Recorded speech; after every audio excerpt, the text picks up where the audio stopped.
The first time I realized my brother had already started dividing our parents' lives. I was standing in my mother's kitchen, holding a chipped ceramic sugar bowl that didn't belong in my hand. It was a Thursday afternoon in early November. Cold enough outside that the windows over the sink had turned pale with condensation. The funeral had been 3 days earlier. My father had been gone for 6 years by then. And now my mother was gone too. Which meant the old farmhouse at the edge of Mercer County no longer belonged to memory. It belonged to paperwork. Boxes. Keys. Quiet. And, as I would soon learn, greed. I had driven in from Columbus that morning after a brutal week of settling hospital finance reports, taking bereavement calls in stairwells, and trying to remember whether grief was supposed to feel this administrative. My mother had died on a Sunday. By Wednesday, people were already asking about silver. That is one of the ugliest truths about family after death. The casseroles arrive first. The hunger arrives right behind them.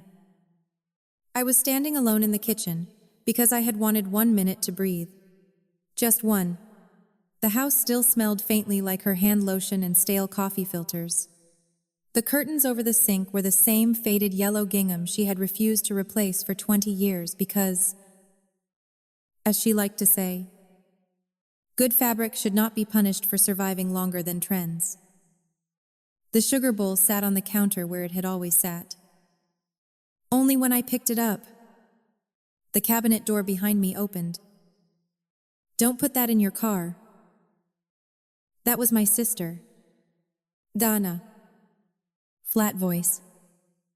No greeting. No softness. Just a command dropped into the room like she had been rehearsing it. I turned.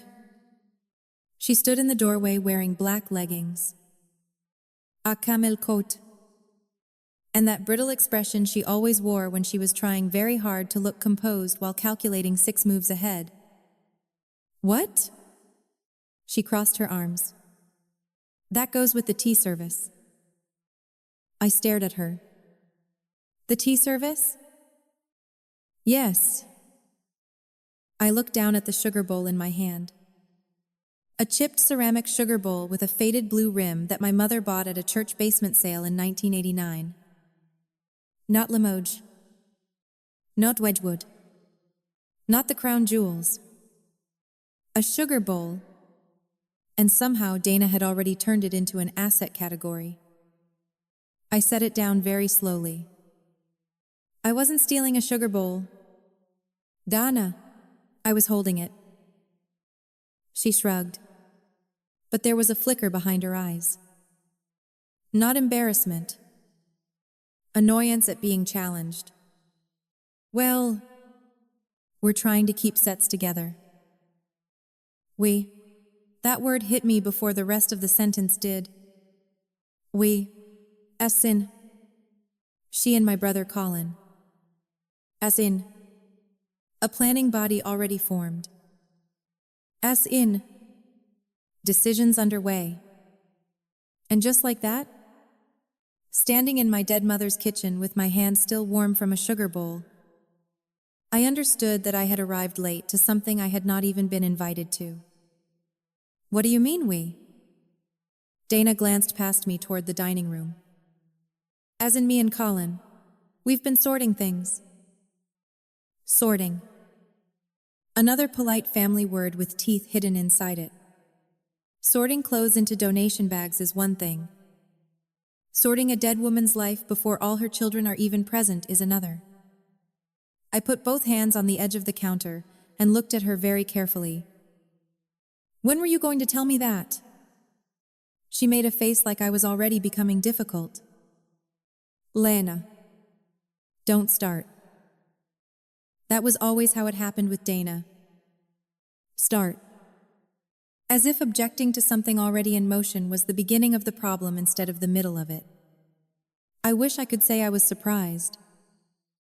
I wasn't. Not really. Because families do not usually invent betrayal under pressure. Pressure just reveals the loyalties that were always arranged crookedly. To explain how I showed up with the original deed and why no one could speak when I did, I need to take you back. Not to the funeral. Earlier than that, to the shape of our family.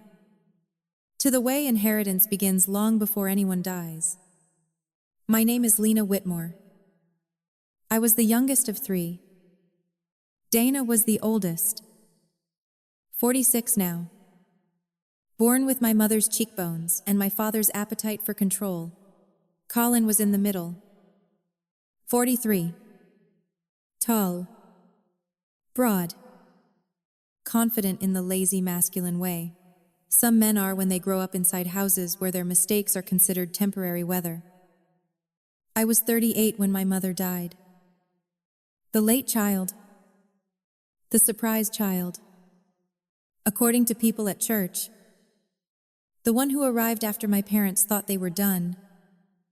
I don't know whether being last made me easier to overlook or whether I was always going to be the child who saw more than she was supposed to.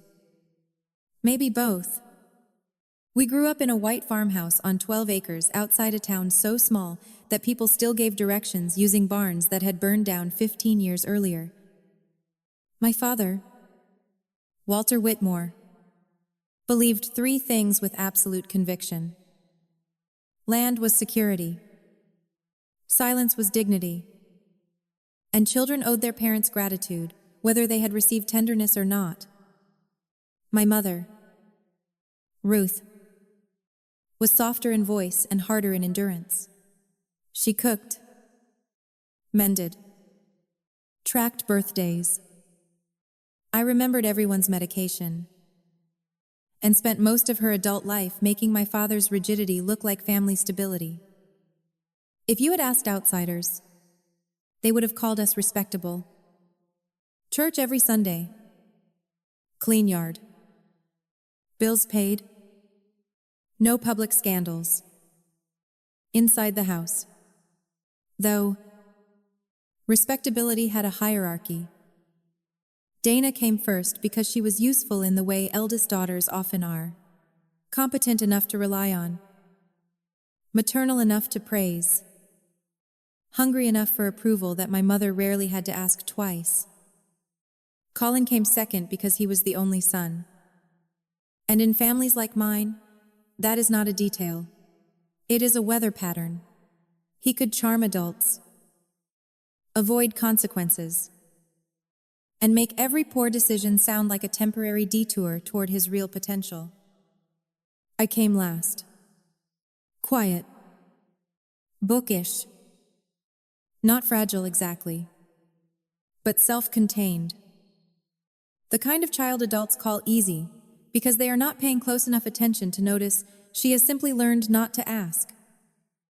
Dana inherited responsibility. Colin inherited belief. I inherited observation. That may sound poetic now, but it did not feel poetic then. It felt like sitting at the edge of family conversations and noticing that when Dana forgot something, she was overextended.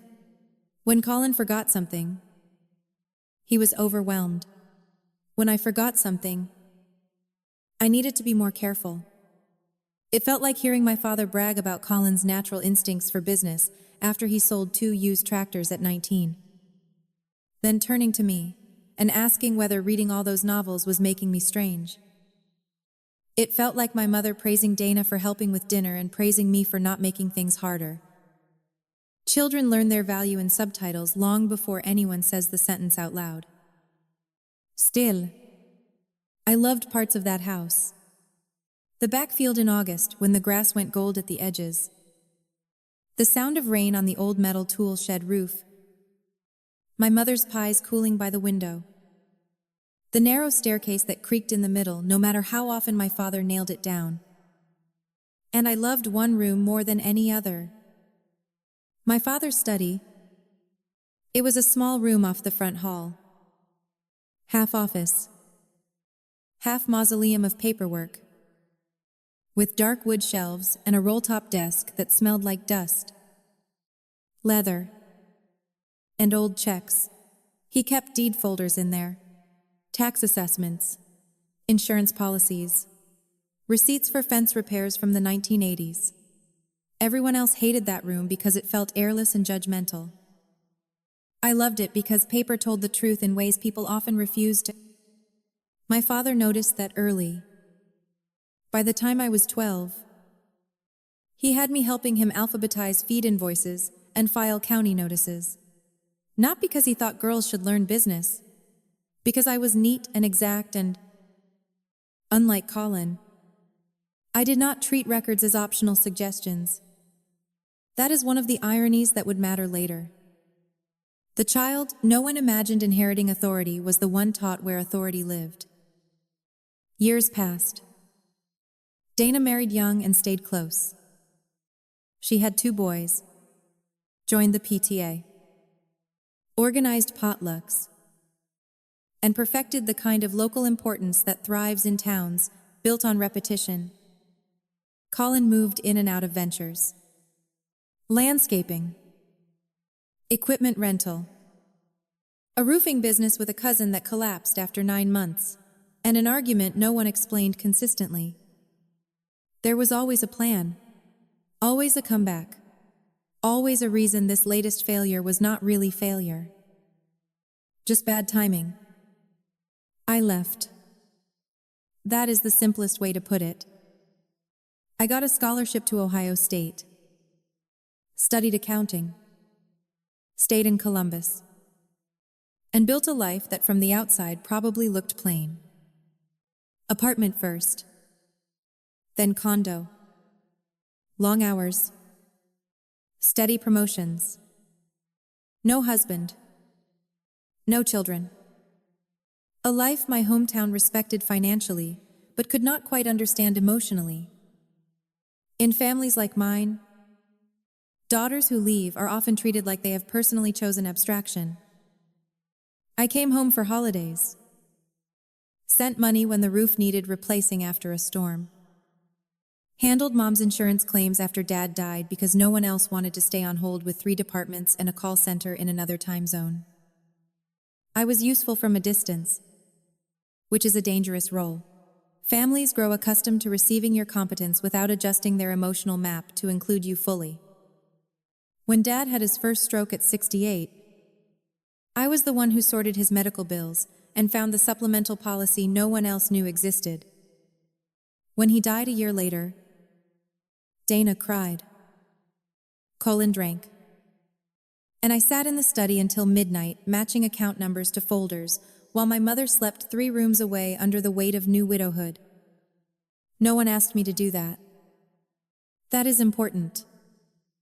They simply assumed that if there was difficult paper requiring discipline, I would find it. And I did. Because at the time, I still mistook reliability for belonging.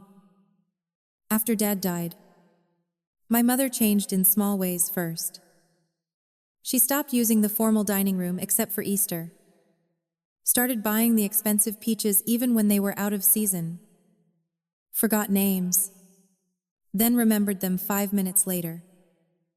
Repeated stories.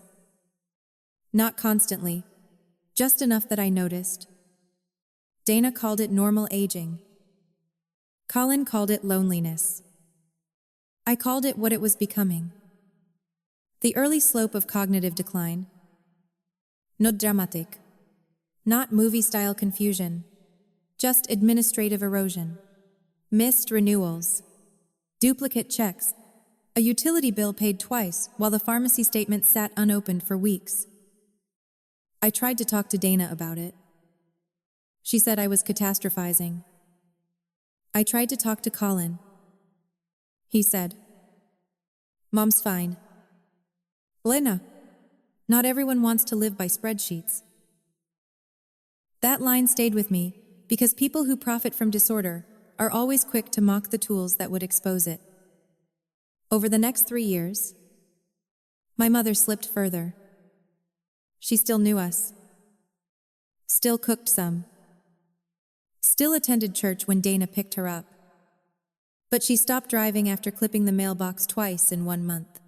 She signed things without reading them, She gave Colin cash more than once and forgot doing it. She insisted she had mailed a property tax check that was found later under a stack of cookbook magazines. I pushed, quietly, for a proper legal review. Power of attorney. Will update. Property records check. Not because I wanted control, because I knew what untended paperwork becomes after death. En invitation, Donna resisted. She said talking about wills upset Mom. Colin resisted for other reasons. He said it made us sound greedy. That one almost made me laugh. Nothing alarms the already greedy more than documentation arriving early. Finally, after my mother forgot she had left the stove on and nearly set a dish towel on fire, Dana agreed we needed to do something. We met with an elder law attorney in town named Gerald Meyer. He was soft-spoken, wore suspenders, and had the patient face of a man who spent his days explaining mortality to siblings who believed themselves exceptional. Mom came with us. She was having a good day, lucid enough to joke about us circling the family silver before she was cold, which Dana shushed and Colin laughed at in that way. Men laugh when uncomfortable truths arrive dressed as jokes. What mattered most from that day was not the will. It was the deed conversation. Meyer asked whether the farmhouse and acreage were still held under the old marital deed from when Dad was alive, or whether any transfer had been recorded after his death. Dana said she thought it had all become Mom's automatically. Colin nodded like that. Settled it. I said, not automatically in the way you're implying. They both looked at me. Meyer looked relieved. Finally, someone in the room spoke paper. He explained that survivorship language mattered. Then title history mattered. Then any later transfers or unrecorded documents mattered. He asked whether anyone had the original deed packet and Dad's safe deposit inventory. Dana said no. Colin said Dad probably threw half that stuff out. I said, he didn't. Meyer asked where it might be, and I told him the truth. There had always been a steel lockbox in the false bottom compartment of Dad's roll-top desk. My father showed it to me when I was 17, after I found an insurance rider nobody else could locate. He said, every family thinks memory is enough until memory starts getting expensive. I never forgot that sentence. I never told Dana or Colin about the compartment because Dad told me not to unless it became necessary. At the time, I don't think he meant to make me gatekeeper of anything. I think he simply trusted the child who listened. After the meeting, Dana cornered me in the attorney's parking lot. You never mentioned a lockbox. You never asked? She made that face again. Tight. Irritated. The face she wore when the family balance shifted even slightly away from her. Well, where's the key? I don't know yet. That was true then. Dad had shown me the box, not the hiding place for the key. And before I could search properly, life kept happening in the ugliest possible order. Mom worsened quickly that winter, then rallied in spring, then worsened again. By summer, she needed supervision more days than not. Dana handled most of the local appointments because she lived closest.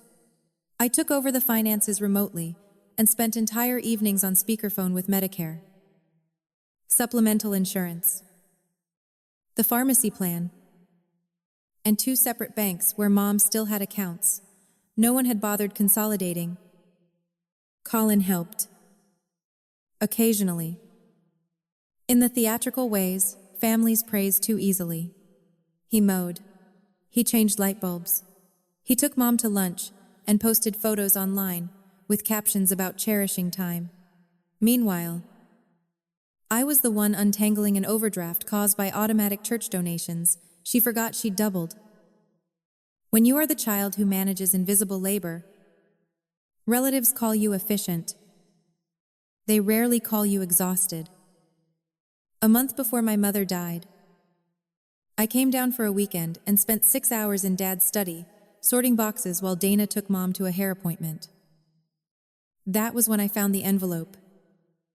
Not the deed itself. A smaller envelope.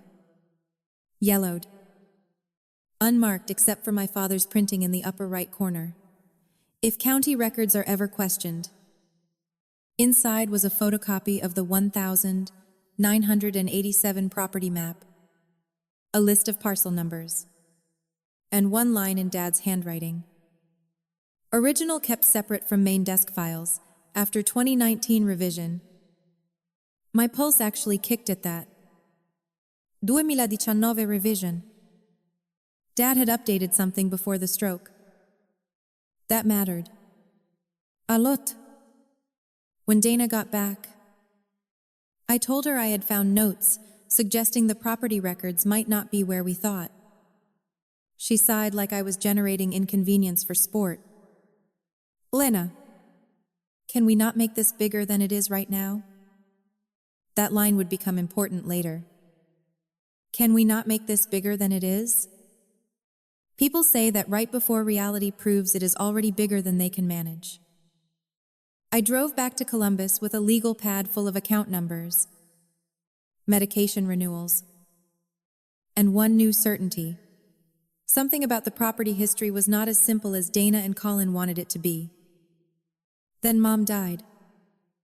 A quiet death. Early morning. Dana was there. I arrived 2 hours later. Colin got there in time to cry in the driveway. The funeral came. The condolences came. The casserole came. And then, as always, the sorting began. Only apparently Dana and Colin had not waited for me. By the time I stood in that kitchen holding the sugar bowl, they had already made categories. Keep. Sell. Donate. Dana said she and Colin were just trying to get ahead of things. That phrase irritated me so much I could taste it. Ahead of things. As though death were a clearance sale with early access privileges for whoever lived nearby and moved fastest. I asked where Colin was. In the garage with Tyler? She said. Tyler was Colin's oldest son. 19, and built exactly like his father, if you fed the father more gym content and less humility. I walked through the mudroom, across the back porch, and into the garage. My father's workbench had been cleared. That alone felt obscene. For 30 years, that bench held coffee cans full of bolts, seed catalogs, and a radio that only picked up 2 stations clearly. Now it looked staged. Open boxes, labeled tape, 3 neat rows of tools already separated. Colin stood near the riding mower. 1 boot on the concrete block, telling Tyler which power tools were worth keeping. He turned when I came in. Hey. Len. Len. He only called me that when he wanted to sound easy. What's going on? I asked. He frowned slightly, as if the answer should be obvious. We're organizing. Without telling me? He set down the drill in his hand. It's not like we're signing blood oaths in here. That was Colin's style. Make your objections sound melodramatic enough, and he never has to answer the actual point. I came down because Mom died. I said, not because I thought I needed to race you to the garage before you assigned value to Dad's tools. Tyler wisely found sudden interest in a socket set and backed away. Colin rubbed his jaw. You live 2 hours away. Lena, Dana and I have been here all week. Stuff has to move. Move where? He shrugged. Depends. That one word told me everything. Depends on what they could get away with. I looked around. Half the pegboard was already stripped. The antique hand planer Dad loved was gone. 3 milk crates near the freezer were labeled auction. Another box was labeled Dana. No box had my name on it. No one had to say anything after that. The room said it for them. I asked, "Have you talked to a probate attorney yet?" Colin snorted. "For what? It's not $1 million ranch." It wasn't $1 million ranch. It was a 12-acre property with a farmhouse, a detached garage, old-growth walnut near the back line, and road frontage that had become significantly more valuable in the last 10 years. Plus, Dad had always talked about the lower field as if it were an insurance policy waiting to be sliced into lots if things ever got bad. Families like mine pretend not to care about money right up until land enters the sentence. It doesn't need to be $1 million ranch. I said, it needs clear title and legal process. That made him visibly impatient. There you go. There I go, what? Making everything formal. I stared at him. Our mother has been dead for 3 days. And you're already acting like the person who says paperwork out loud is the one making it ugly. He spread his hands. Nobody's trying to cut you out. That is the thing people say right before you discover they already have. I left the garage before I said something I would regret in front of Tyler. Back in the house, I went straight to Dad's study and shut the door. The room looked disturbed. Not trashed. Disturbed. A drawer slightly open. The file cabinet not latched properly. The stack of county tax notices on the corner table shifted out of the alignment I remembered. Someone had been searching. No, Dana. Dana was too tidy to hide it poorly. Colin. Probably. Looking for something he could not name precisely enough to find fast. I crossed to the roll-top desk and knelt. The false bottom compartment was still there. Empty. My stomach dropped so hard it actually hurt. Not because the empty compartment meant the deed was gone forever.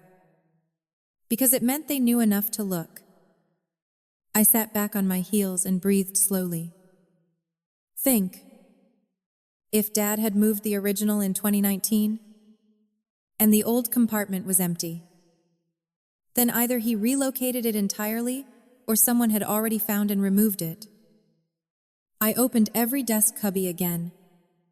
Slower. Insurance writers. Dad's old eyeglass prescription. A church pledge envelope with $20 still inside. No deed.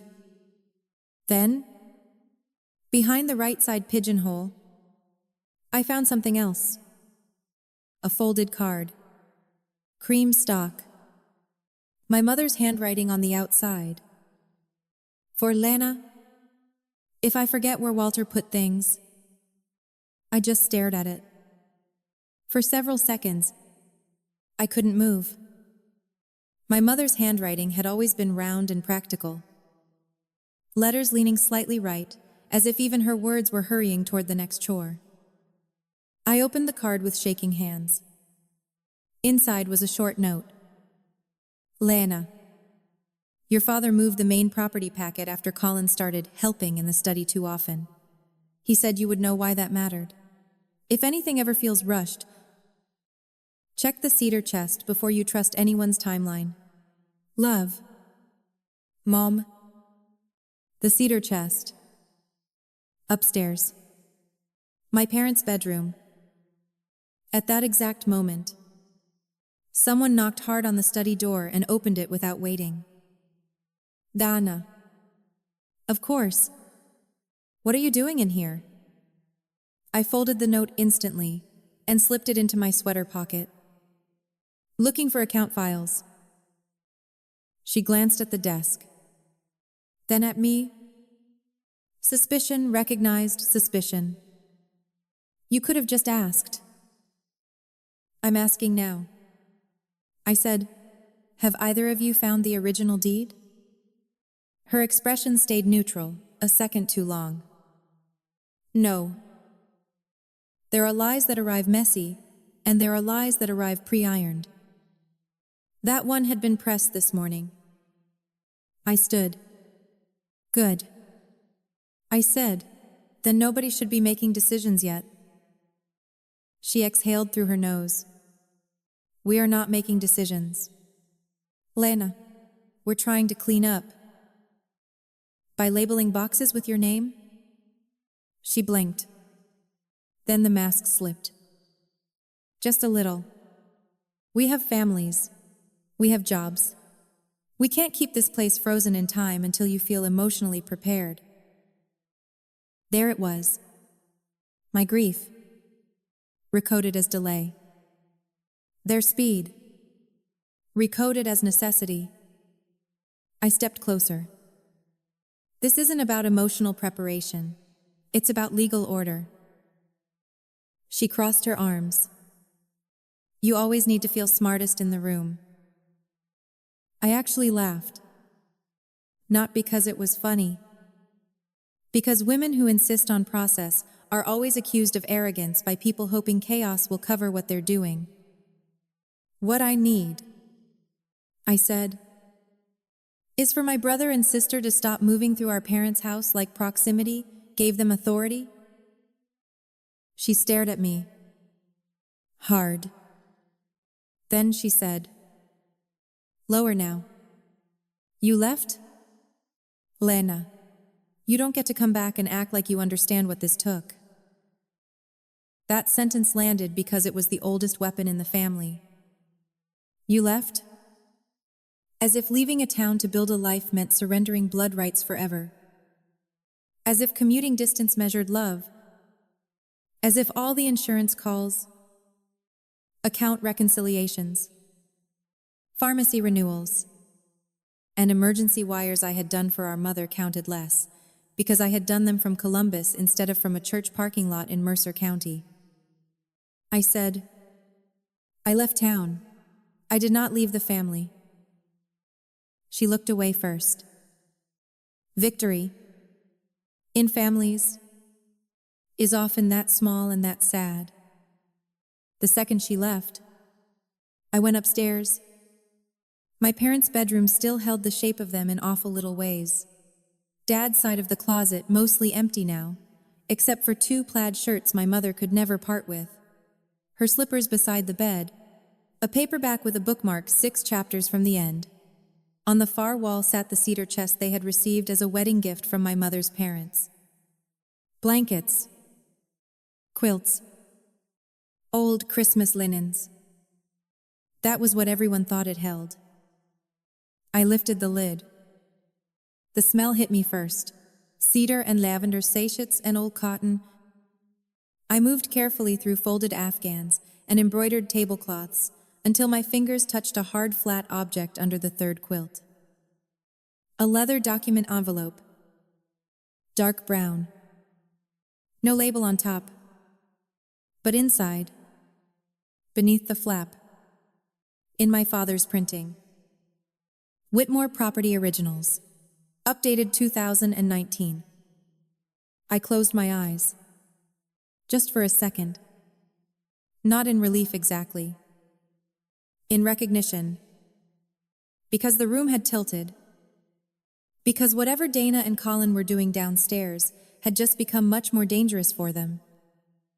I opened the envelope enough to confirm what I was seeing. Original deed. Recorded revision. Parcel map. Transfer memorandum. A notarized letter from Meyer's office acknowledging post 2019 filing instructions. And one more thing. A handwritten letter from my father. Not addressed to all 3 of us. Addressed to me. I did not read it yet. I couldn't. Footsteps sounded in the hallway. So I slid the whole envelope under my coat, closed the cedar chest, and stood just as Dana's younger son passed by the bedroom door, carrying folded towels. Oblivious.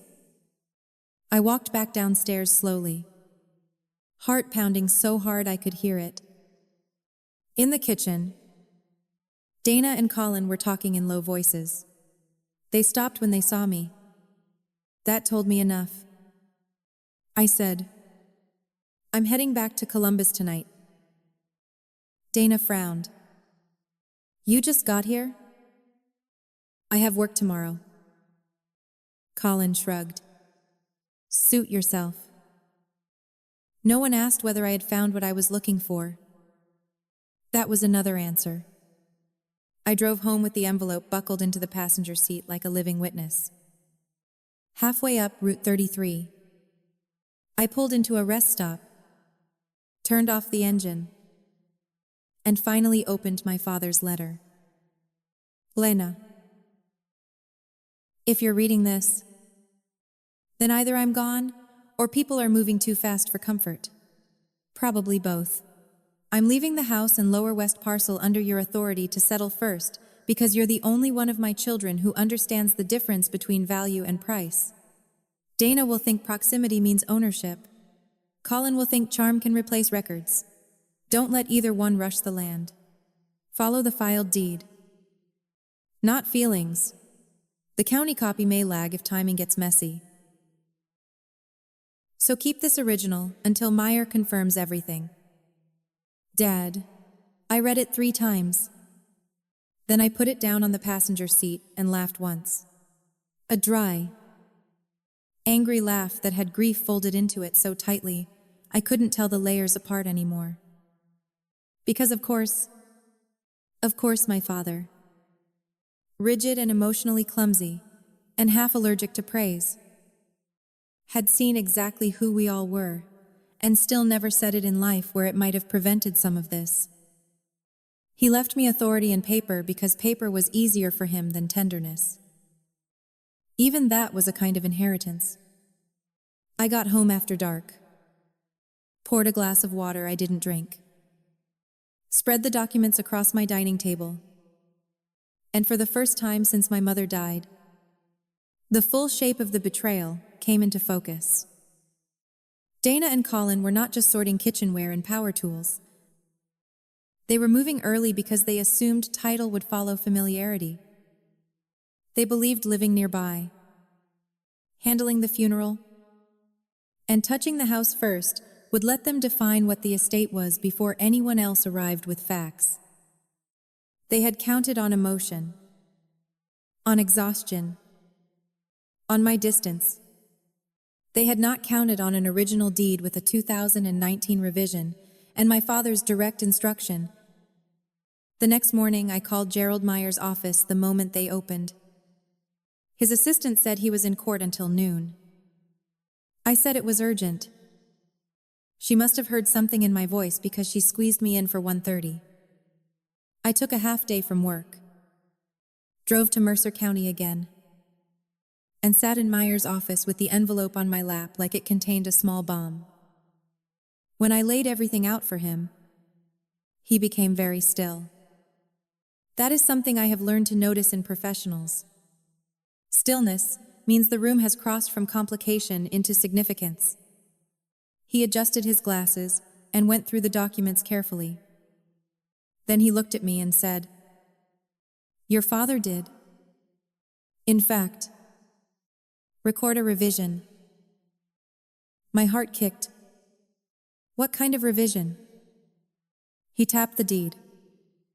The farmhouse and primary 2-acre homestead remain within your mother's life interest at the time this was executed. But on her death, the recorded transfer authority for sale or retention was assigned under a structured directive that names you as controlling executor for that parcel and the Westfield disposition, subject to equalized estate accounting later. I stared at him. So they cannot just divide the property informally. He almost smiled. They cannot do much of anything legally without this being addressed first. A heat went through me that was not quite satisfaction and not quite rage. Something colder. Correction. Meyer continued. The other children remain beneficiaries under the broader estate, assuming the rest of the will holds as expected. But this deed changes the sequence and authority in ways that matter a great deal. Sequence and authority. Exactly. That was what Dana and Colin had tried to seize before the documents could speak. I asked the question that had been sitting like metal in my throat since the day before. If they already started distributing things, what happens? Meyer folded his hands. That depends on what they moved. Soul, or represented to others as theirs. But first, we stop any further action.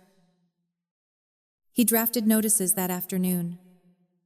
Formal enough to scare, measured enough to hold. No property liquidation. No auction. No title-related representations. No division of estate assets prior to full review.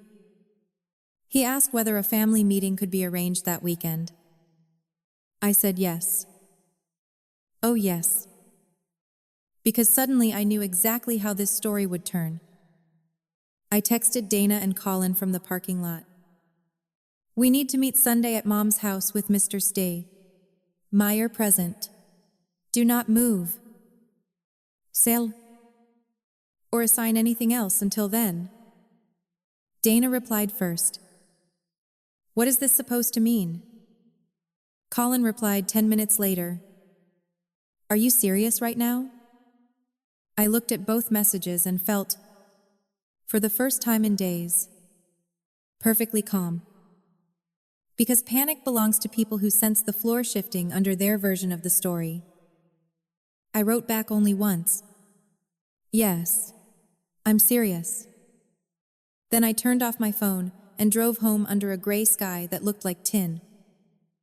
That Sunday meeting would become the moment nobody could speak. But before that, there were 2 more days of silence, so tense it felt like weather pressing on the windows. Dana called 3 times. I didn't answer. Colin left 1 voicemail, half angry and half mocking, about how I was making things legal for attention. I saved it. Of course I saved it. Because people who underestimate quiet women always forget we are usually the best archivists of our own disrespect. Friday night, I sat at my dining table again with my father's letter, the original deed, and a copy of Meyer's notice. I thought about the sugar bowl, about the labeled garage boxes, about Dana saying I left, about Colin saying nobody was cutting me out.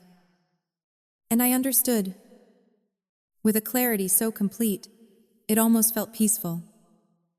That inheritance had never just been about land in my family. It had always been about who was assumed to matter when no parent was left in the room to pretend otherwise. Sunday arrived cold and bright. The kind of hard November morning that makes bare trees look accusatory. I got to the farmhouse 20 minutes early. Not because I was nervous, because I wanted to enter that house before my brother and sister filled it with their version of the atmosphere. Control of a room starts before anyone speaks.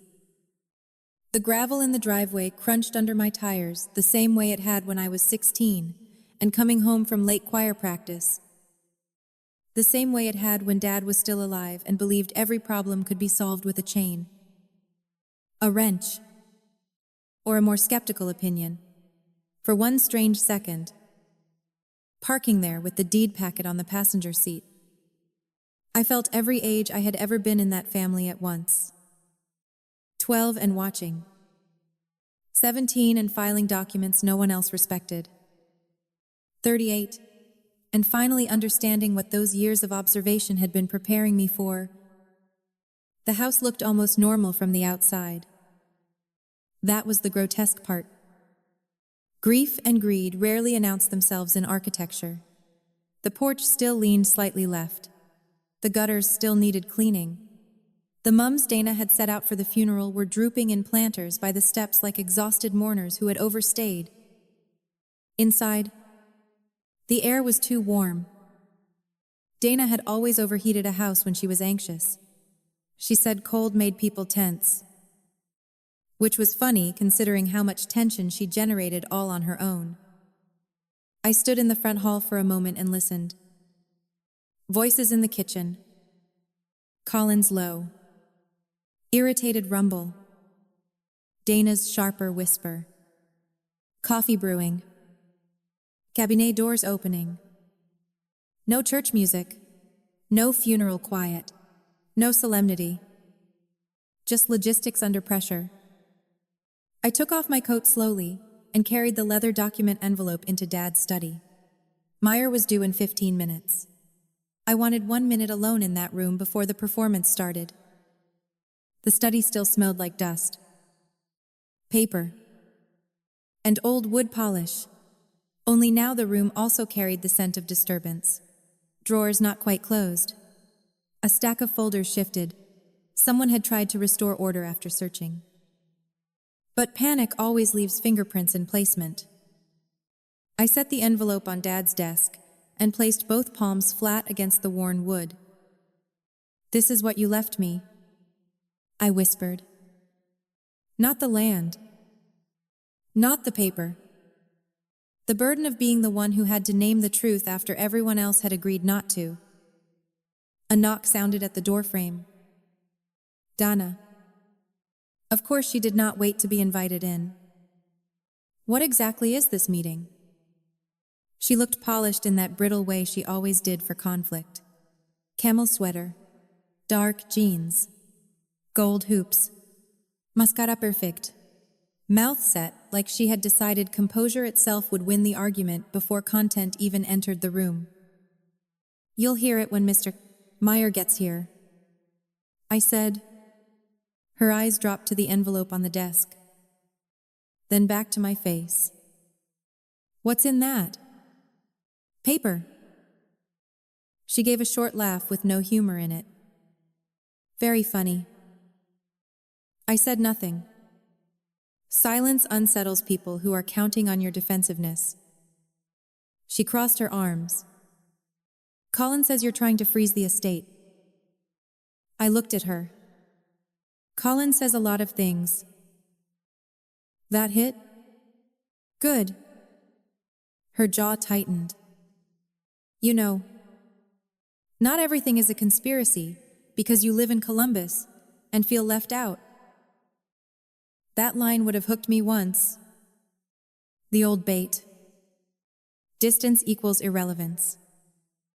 I had spent years half defending myself against that accusation. Explaining the work calls, the drive times, the money transfers, the time off I used to handle Mom's paperwork. Not anymore. "I don't feel left out." I said. I was left out. She opened her mouth, but before she could answer, the front door opened and Meyer stepped inside. You could feel the room change. That was the thing about Gerald Meyer. He wasn't physically imposing. Short, trim, suspenders, polished brown shoes, wire rim glasses, a gray wool coat that looked older than some marriages. But he carried procedural authority the way certain men carry weather, quietly and with consequences. Dana straightened instantly. That was almost funny too. All that confidence until a witness with credentials arrived. Meyer greeted her politely. Then me. Then walked into the study with his briefcase.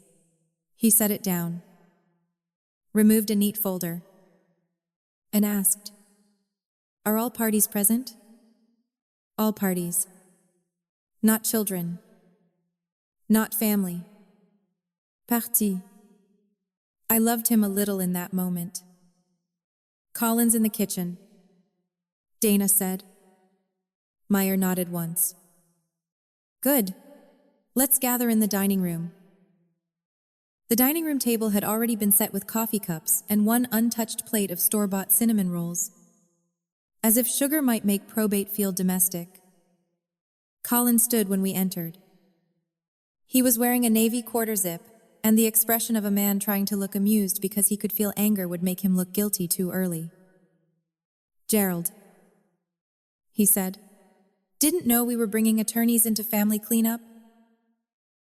Meyer took his seat at the end of the table without reacting.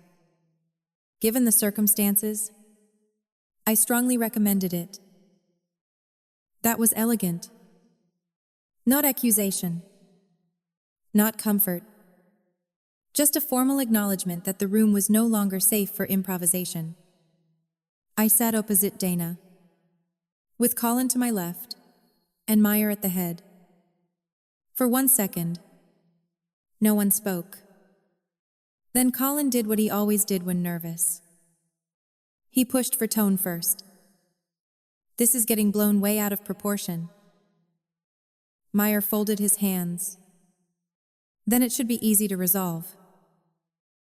That shut Colin up faster than I could have. Dana tried next. "We were only trying to organize the house. Mom just died.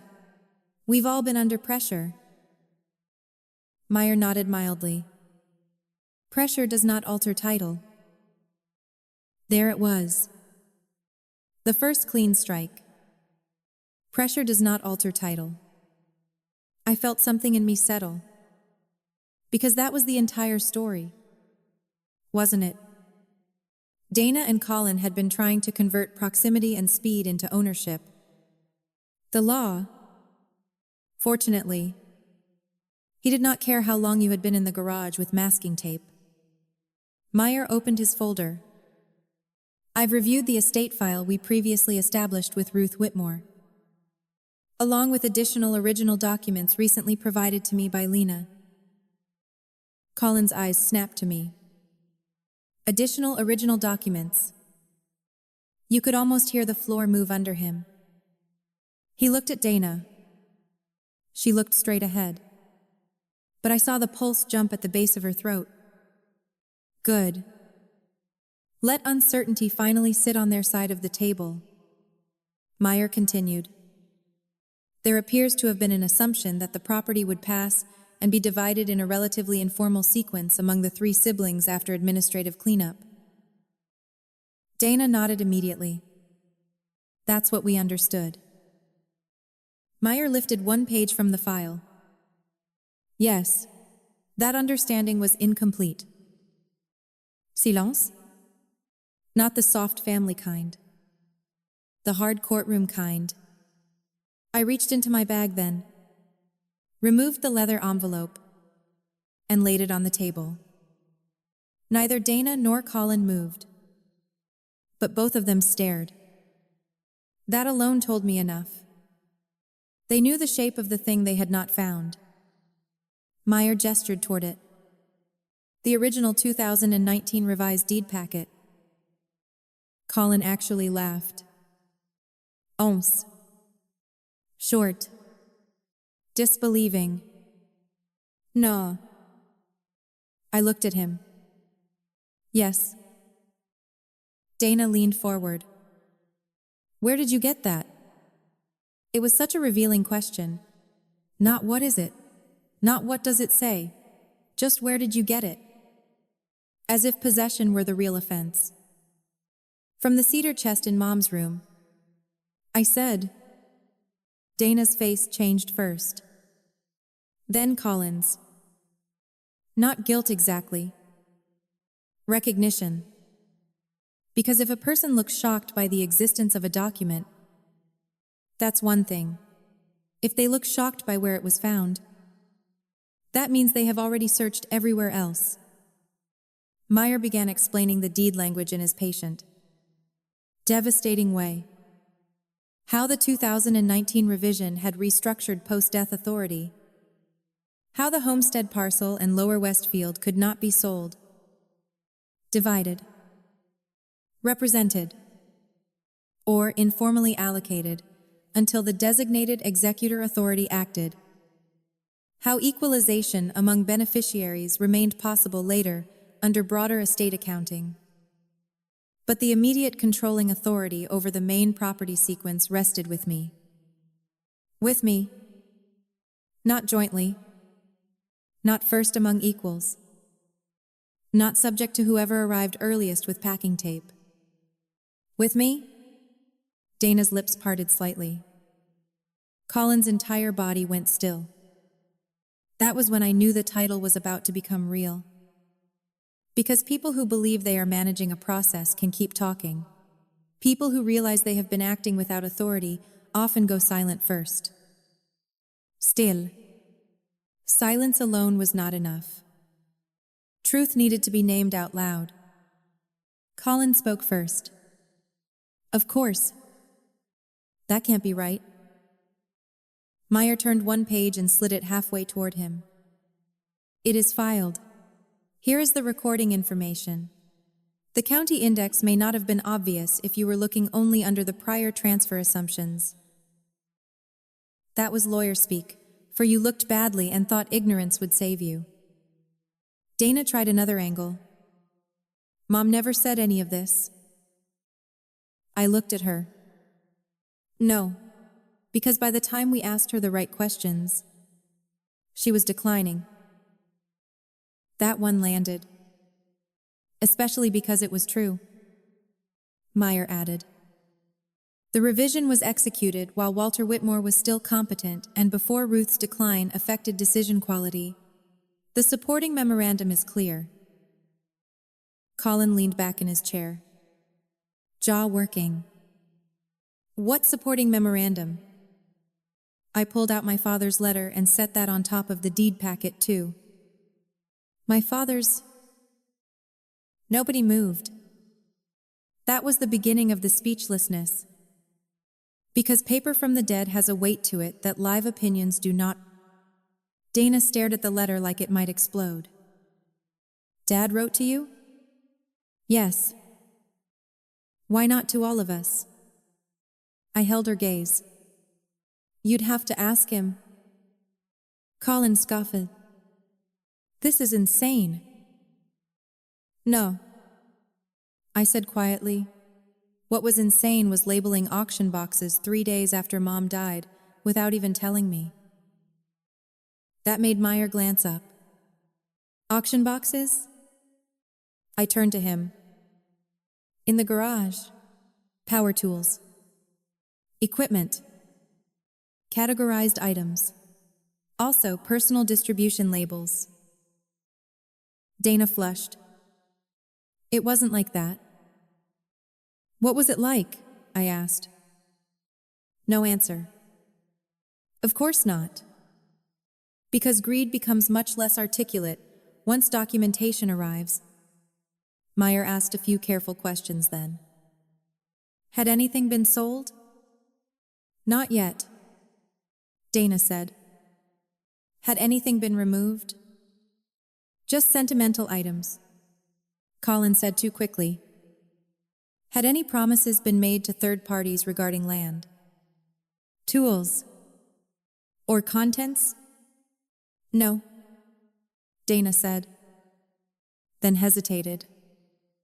Then added, well, Colin mentioned maybe listing some equipment. Meyer wrote that down. The scratch of his pen was almost musical. Never underestimate how frightening note-taking becomes when you no longer control the narrative. I asked the question I had been carrying since the sugar bowl. When were you going to tell me you'd already started dividing things? Dana answered first. We weren't dividing. We were organizing. There it was again. That elegant little lie. Organizing. I looked around the table. You labeled boxes with your names? Colin snapped. Because some things were obviously going to us. Obviously, according to whom? He opened his hands. Come on. Lena. Dana has been here every week. I've been helping with the property for years. You live in Columbus. I almost smiled. There it was, the whole engine finally out in the open. Proximity as moral claim. Labor as ownership. Distance as disinheritance. I said. I handled Mom's insurance. Her accounts. The tax notices. The pharmacy plan. The utility arrears. Dad's supplemental policy. And 2 bank consolidations from Columbus. Should I have driven down every Tuesday just so my labor looked local enough to count? His face hardened. That's not what I said. No. I said, it's exactly what you meant. Maya remained silent through that part, which I appreciated. Sometimes the most useful witness is the one who lets a family expose itself in its own language. Dana tried the softer route then. Lena, nobody was trying to hurt you. That sentence nearly made me laugh. Not because it was absurd, because it was always the fallback line whenever someone's actions proved uglier than their self-image could tolerate. No, I said. You were just comfortable acting as if I would not notice. Her eyes flashed. That's unfair. I leaned forward. Is it? No one answered. So I continued. You went into Mom's house after the funeral and started creating categories with Colin before all 3 siblings had even reviewed title. Inventory? Or legal process? You opened drawers in Dad's study. You went through the garage. You assigned names to boxes. And when I asked about it, you told me not to start. Dana's throat moved. Colin looked at the window. I said, that is not grief. That is a grab dressed as efficiency. There. Spoken cleanly at last. The room went utterly still. That was the macro peak. Not the deed itself. Not even the letter. The moment when the private motive was named in front of witnesses and could not hide inside family phrasing anymore. Colin reacted first. Because men like him always do when the performance breaks. He slapped a hand on the table. You think you're so much better than us because Dad trusted you with papers? Meyer looked up sharply. Donna hisset. Colin. But he was already moving now. Anger. Finally outrunning strategy. No. Say it. She always does this. Comes in from Columbus with her little briefcase energy and acts like we're all thieves because we actually showed up. There it was. Not sorrow. Not confusion. Resentment. I felt the coldest kind of calm settle into my spine. Actually, I said, I think you resent that paper does not care who arrived first. That shut him up for 1 second. Then he laughed bitterly. Paper? Jesus Christ. Mom just died? Yes, I said. And 3 days later you were labeling auction boxes. Dana closed her eyes briefly. That told me enough too. Because somewhere inside her, she knew we had crossed the line from explanation into exposure. Meyer spoke then. Voice still even. This conversation will be more productive if everyone returns to specifics. Specifics. God. I loved that word. Colin leaned back. Furious. Fine. Specifics. Dad always talked like Lena was some kind of little accountant miracle because she liked filing cabinets. That doesn't mean she gets to control everything. I reached for my father's letter. Actually, in this case, that is very close to what it means. His mouth closed. Dana whispered, Can we please not do this with one of Dad's notes like it's scripture? I looked at her. It's not scripture. It's instruction. Another silence. This one heavier. Because Dana had always been the daughter who felt proximity entitled her to interpretation. If Dad left a comment at Christmas about who made the better pie, Dana could live on that for 6 months. If Mom sighed and said the house felt quieter when I left, Dana would somehow hear affirmation of local sainthood. But this was not a sigh. Not a feeling. It was recorded authority and written instruction. There is nothing more dangerous to certain family dynamics than the dead becoming specific. Meyer then laid out the immediate next steps. Full inventory before distribution. Temporary freeze on movement of significant property. Review of prior will documents in light of the deed revision. Assessment of any items already removed. Formal accounting process. And because the deed designated me as controlling executor for the main property sequence, my authorization would be required before any estate-related disposition of the house or west parcel could proceed. Dana was crying by then. Not dramatic sobbing. Tight. Furious tears. That was almost harder to watch. Because eldest daughters raised on usefulness do not cry only from guilt. They cry from the collapse of the role they thought would save them. I was here, she said suddenly. I was the one taking Mom to appointments. I was the one grocery shopping and sitting with her and checking on the furnace and making sure she ate. I looked at her, and for the first time that day, my anger widened enough to admit sorrow. I know, I said, and I did know. That was the unbearable part. Dana had done real labor. Important labor. But instead of letting that labor remain what it was, she had converted it into entitlement. That is how love curdles in some families. Not into hatred. Into invoices. No one agreed to honor. I said, more softly now. What you did for Mom mattered. It just did not make the estate yours to pre-divide. She covered her face. Colin muttered, "This is unbelievable." I turned to him. No. What's unbelievable is how quickly you both started moving once you thought no one could stop you. That one left a mark. You could see it. Because he knew it was true. Meyer closed his folder then. A signal the legal explanation was done, and the moral silence was ours to inhabit. And inhabit it we did. No one spoke for several seconds. The old wall clock near the hutch ticked with obscene clarity.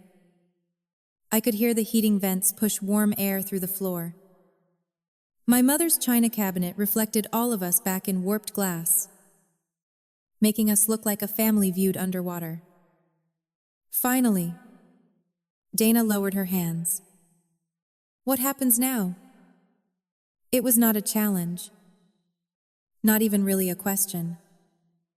It was the sound of a person realizing the future had just been taken away from the version she'd already begun arranging in her head. I answered before Meyer could. Now we do it properly. Colin scoffed again. But weaker this time. And what? You're in charge? I met his eyes. Yes? That was it. One word. No decoration. No apology. And nobody could speak. That was the title moment. Not dramatic. Not shouted. Just the unbearable force of a fact everyone in the room understood at once. Dana looked down at the table. Colin stared at the wall. Meyer said nothing, because nothing needed saying. When language finally returned, it came back smaller, practical, damaged. Meyer asked for access to the current household keys. Any off-site storage notes? and a list of items already removed. Dana provided most of what she had. Colin resisted, then relented enough to avoid open contempt of process. I took notes. Of course I took notes. There is a certain revenge in becoming exactly the person everyone mocked until they needed her to save them from themselves. After Meyer left, the three of us remained in the dining room. No coffee had been touched. The cinnamon rolls sat untouched too, icing hardening under the overhead light. Dana looked exhausted. Truly exhausted. The kind that comes not from one bad afternoon, but from the slow collapse of a self-justifying story. I didn't think, she began, then stopped. I waited. She tried again. I didn't think you'd want the house. That sentence hit a place in me I had not prepared for, because it was honest in the ugliest way. Not honest enough to excuse anything, but honest enough to reveal the architecture underneath. They had not simply wanted things. They had made assumptions about my desires because those assumptions made it easier to erase my claim.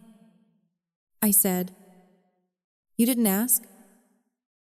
She nodded once. Tears again, though she wiped them away impatiently. Colin stood and walked to the window, hands on hips like a man waiting for weather to obey him. "You don't even live here," he said. There was no force left in it now, only the dying ember of an argument that had carried him for years. "I know," I said, "and yet I'm still part of this family and this estate." He turned, and because the room was finally too stripped for his usual performance, he said the truest thing he had said all week. "Dad always trusted you with things he never trusted us with." I looked at him. "Yes." He laughed once through his nose. "Must have been nice."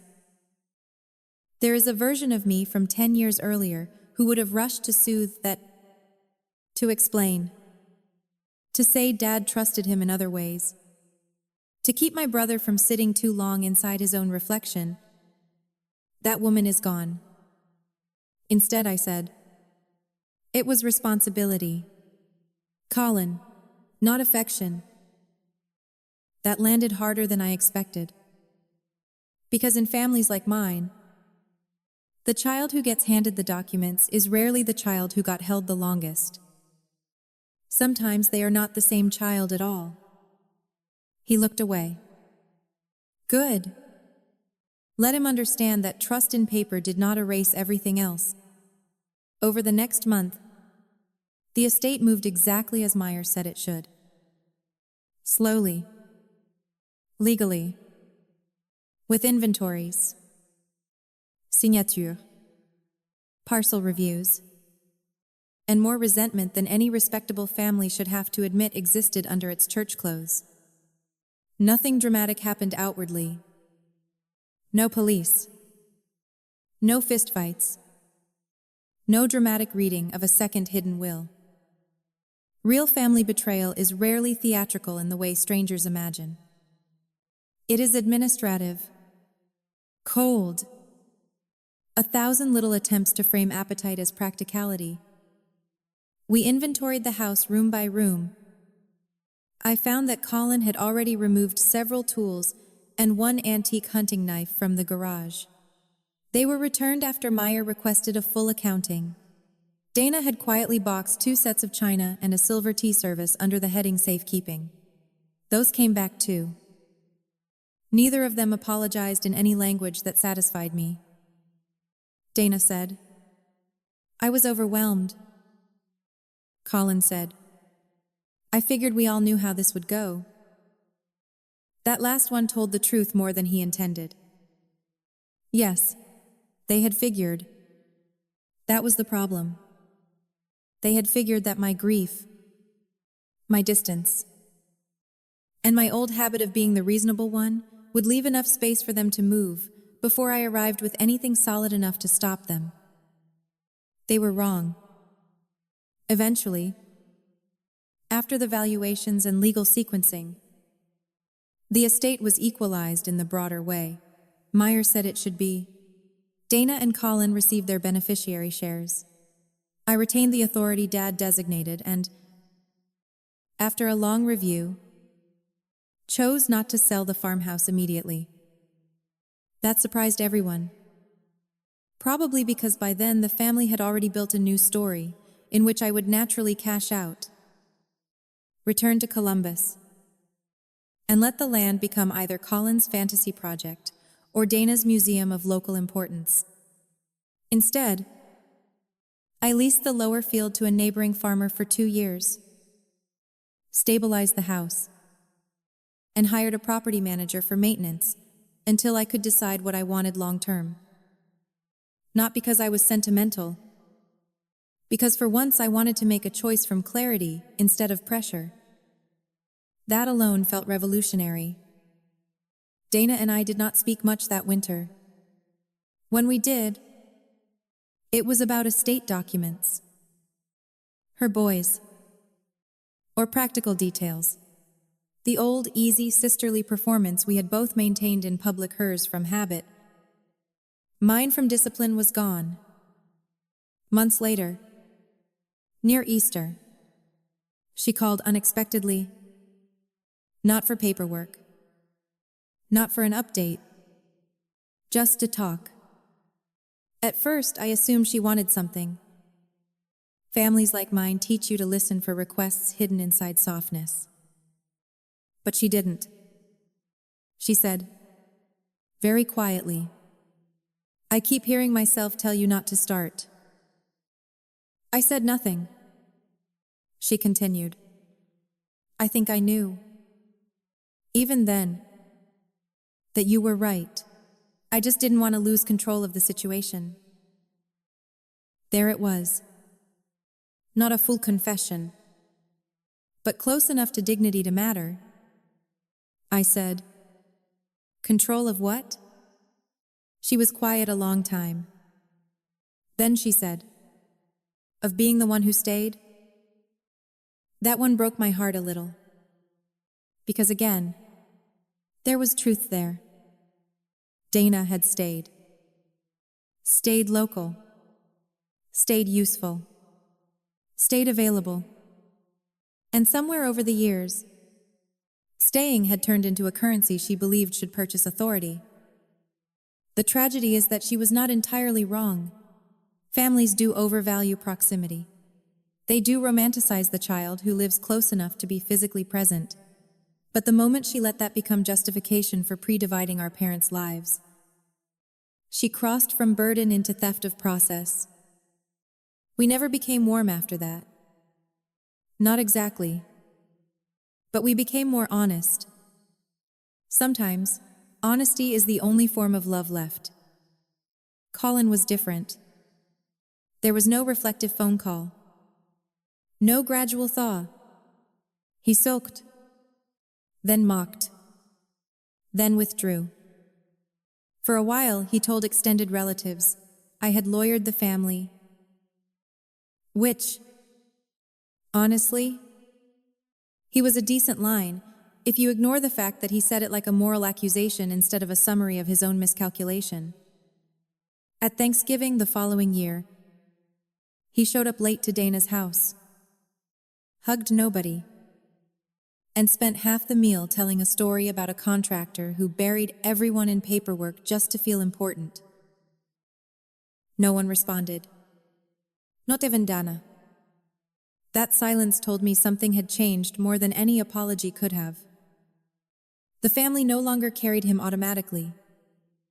That may not sound like justice to outsiders. It was my mother, for all her softness and endurance, had left me one gift more powerful than the cedar chest clue.